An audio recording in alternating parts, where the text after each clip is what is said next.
E quer saber de uma dor que muitos casamentos estão sendo destruídos? Nós vamos abrir isso aqui agora para você entender que isso é uma realidade. Tem várias maneiras que às vezes está acontecendo na sua casa, no seu lar, e você não se dá conta disso. Traição. É sua dor? É a sua dor? Já foi sua dor? É a dor de quem às vezes você conhece? Como lidar com isso? Bora lá? Bora lá, mesa? Fui traído. Fui traída. E agora? O que eu faço? Chuto o pau da barraca? Senta e chora, abandono meu casamento, largo mão de tudo. O que a palavra dizia? Lembra que eu falei para você não esquecer da palavra? Falei para você não esquecer da palavra. O que importa é prosseguir decididamente. Você está disposta? Está disposto? O número de homens que estão sendo traídos é impressionante. Impressionante. Eu estou impactado. Jamais eu tinha visto um número de homens serem traídos como estão sendo agora. E agora? Você vai prosseguir decididamente? Nós temos chaves que queremos entregar para você. E aí? Vou começar com a Clélia ou com a Isabela. Vou jogar essa aqui do lado. Se na falinha, você joga para quem você quiser. E aí? Tem que chutar o pau da barraca? Tem que abandonar tudo? Não. Dar uma chance para Deus? Lutar, tem que dar.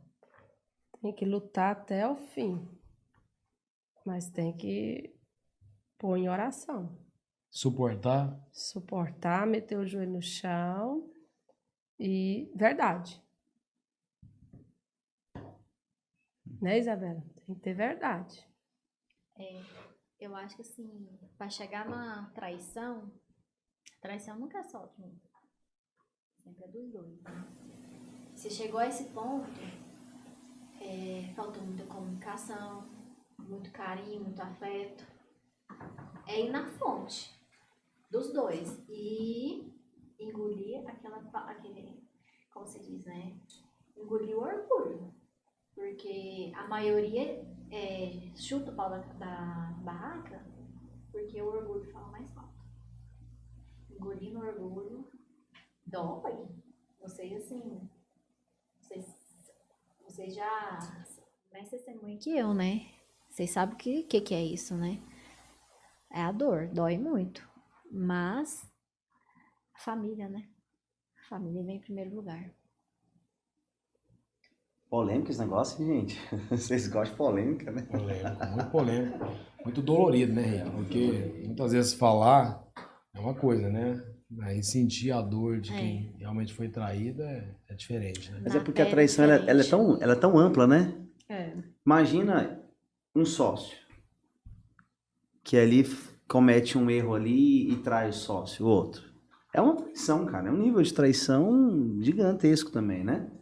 E aí com o esposo, o casal, né? Não é a mesma coisa, porque uma coisa envolve família, outra coisa envolve empresa, mas são traições.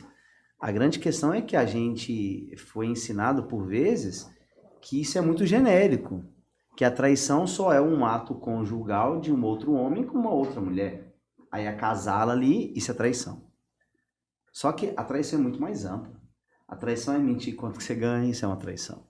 A traição é mentir sobre o futebol, isso é uma traição. A traição é mentir sobre a blusinha no porta-mala, isso é uma traição. Então a traição ela é um tema muito complexo e amplo, porque ela envolve todas as áreas da vida. Trair a confiança de alguém, não é só trair carnalmente. É isso que eu ia falar, o trair em pensamento. Não, eu nunca fiz nada, nunca traí fisicamente a minha esposa ou meu esposo, porém fica admirando outros homens, fica buscando outras, né? Desejando, cobiçando outros, né? É uma traição, é tirar a essência da unidade de casamento, né? Essa questão da traição, ela é tão forte, porque quando acontece a traição, e aí eu tô falando mesmo aqui, quando um homem ou uma mulher resolve ele se juntar a outro, aquilo ali cria feridas tão profundas em toda a família, e toda ferida, ela leva-se tempo para ser curada. E aí o que a gente vê muito acontecer, muitas vezes por um calor da emoção, por um manter a aparência, a pessoa ou finge que não existiu, ou finge que perdoou. E aí esse fingir vão causando mais e mais dores. Às vezes uma mulher ou um homem foi traído e existe uma pressão da própria família, uma pressão da própria sociedade. Não, mas você tem que perdoar, porque Deus disse que foi perdoar, perdoar, perdoar. E a pessoa de maneira irracional fala, não, então eu te perdoo.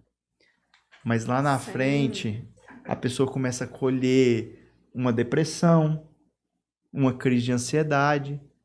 E talvez ela nem entenda por que ela está colhendo tudo aquilo naquele momento. Mas tudo isso vem de uma relação que a ferida ainda não estava fechada. Não foi colocado o devido remédio dentro daquela ferida. Não foi se respeitado o tempo de cura daquele ferimento. Então, muitas vezes, quando a gente olha para uma pessoa que passou por uma traição, a gente tem que olhar com muita misericórdia. Sim. Porque a gente não pode agir na emoção. Porque a emoção muitas vezes vai levar a gente a tomar decisões erradas. E sempre lembrar da decisão que você tomou diante do altar, da união que você fez.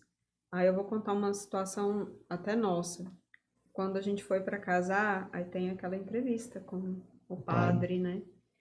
E aí o padre perguntou a minha história, perguntou a história do Lucas. E aí ele, na hora que ele terminou, assim, que ele ouviu as duas histórias, ele falou assim... Por que vocês dois querem casar? Qual que é o sentido que vocês dois veem nisso? Porque sua mãe e seu pai separados, sua mãe e seu pai separados, vocês estão falando pra mim que vocês querem casar? Qual que é o sentido? E eu lembro que a nossa resposta foi assim, na hora assim, que a gente falou assim, não, porque ser família é o que nos move, e a gente ainda acredita na família. Não repetiu o mesmo erro. Eu não vou refazer a mesma coisa. Uau.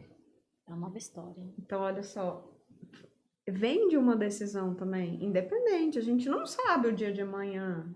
Uma hora um cai, uma hora outro cai, mas é entender que aquela decisão que a gente tomou lá atrás, ela vai continuar refletindo. Vai precisar fazer reforma, vai precisar fazer o que for preciso, sim. E a hora que chega a traição, ela é um ponto onde precisa se cuidar dessa casa, dessa estrutura, respeitando o tempo, entendendo a dor do outro, acolhendo, entendendo que não é só um, existe, né, os dois lados, o lado que fez, o lado que omitiu. Isso até, assim, eu lembro muito que a minha mãe trazia isso pra mim, e eu aprendi demais com ela, porque eu ficava muito irada com o meu pai, com as coisas que meu pai fazia. E aí ela chegava e falava assim, minha filha, ele fez, mas eu me calei. Eu me omiti também. Então, assim, ela punha a culpa dela. Ela punha os 50% dela. Isso é de uma sabedoria muito grande, porque muitas vezes a gente tá na dor e a gente não vê, né? E ela sempre falava, lembra da decisão que toma. Não escolheu? Então lembra da decisão. Vai ser difícil?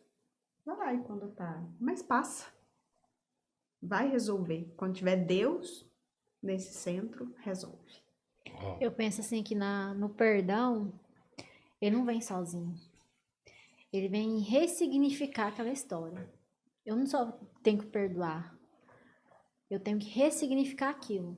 Eu falo por mim, sabe? Perdão que eu tive que liberar já na minha vida. E enquanto eu não ressignifiquei aquela história, eu não perdoei de verdade. Eu acho que primeiro você tem que ressignificar para o perdão vir verdadeiro.